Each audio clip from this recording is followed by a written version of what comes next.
હવે રાજકોટની કોર્ટને બોમ્બથી ઉડાવીને ધમકી મળી છે। રાજકોટ કોર્ટને ધમકીભર્યો ઈમેલ મળ્યો છે।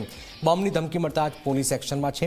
એસઓજી બોમ્બ સ્ક્વોડની ટીમે તપાસ પણ હાથ ધરી છે। હવે રાજકોટની કોર્ટને આ ધમકી મળી છે, બોમ્બથી ઉડાવી દેવાની ધમકી મળી છે। વારંવાર સ્કૂલ, કોર્ટ ને બોમ્બથી ઉડાવી દેવાની ધમકી મળી રહી છે। વધુ એકવાર આ ઘટના બની રહી છે, પણ હવે પોલીસ માટે પણ આ મોટો પડકાર છે કે વારંવાર આ ધમકી કોણ આપી રહ્યું છે। કોણ છે ટીખર કરો કે જે વારંવાર રાજકોટ હોય, ગુજરાત હાઈકોર્ટ હોય, અન્ય કોર્ટ હોય, સ્કૂલ હોય, વારંવાર આ પ્રકારની ધમકીઓ મળી રહી છે। અમદાવાદ, સુરત બાદ રાજકોટ કોર્ટને પણ બોમ્બથી ઉડાવી દેવાની ધમકી છે તે મળી છે ને તેના આધારે રાજકોટની અલગ અલગ પોલીસ છે, SOG, bomb squad, dog squad સહિત તમામ લોકો દ્વારા કોર્ટ બિલ્ડિંગની અંદર સર્ચ ઓપરેશન છે તે હાથ ધરવામાં આવ્યું છે। સાથે જ મહત્વની વાત એ છે કે ઈમેલ મારફતે આ ધમકી છે તે આપવામાં આવી છે।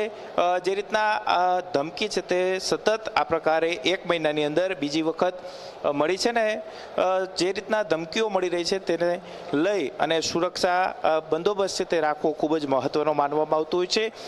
પોલીસ દ્વારા જે રીતના સર્ચ ઓપરેશન છે તે હાથ ધરવામાં આવતું હોય છે। અત્યારે રાજકોટ કોર્ટની અંદર અલગ અલગ જે 5 માળ છે તેની અંદર સર્ચ ઓપરેશન છે તે પોલીસ દ્વારા હાથ ધરવામાં આવી રહ્યું છે। ડોગ સ્ક્વોડ અને બોમ્બ સ્ક્વોડ દ્વારા આ સર્ચ ઓપરેશન છે તે હાથ ધરવામાં આવી રહ્યું છે। કર્ણાટકથી ઈમેલ મારફતે આ ધમકી છે તે આપવામાં આવી હોવાની ઈમેલની અંદર સ્પષ્ટ રીતે લખવામાં આવ્યું છે।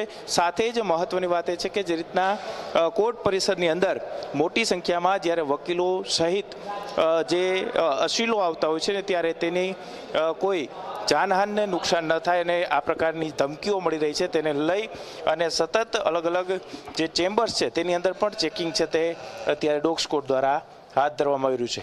ખાસ કરીને 1 મહિનાની અંદર બીજી વખત આ ધમકી છે તે મળી છે અને તેને લઈ અને પોલીસ તંત્ર છે તે પણ સતર્ક થયું છે અને રાજકોટ કોર્ટ બિલ્ડિંગની અંદર જે રીતના અત્યારે પોલીસ દ્વારા ચેકિંગ છે તે શરૂ કરવામાં આવ્યું છે। કેમેરા પર્સન ઉદય પવાર સાથે ગૌરવ દવે, ઝી મીડિયા, રાજકોટ।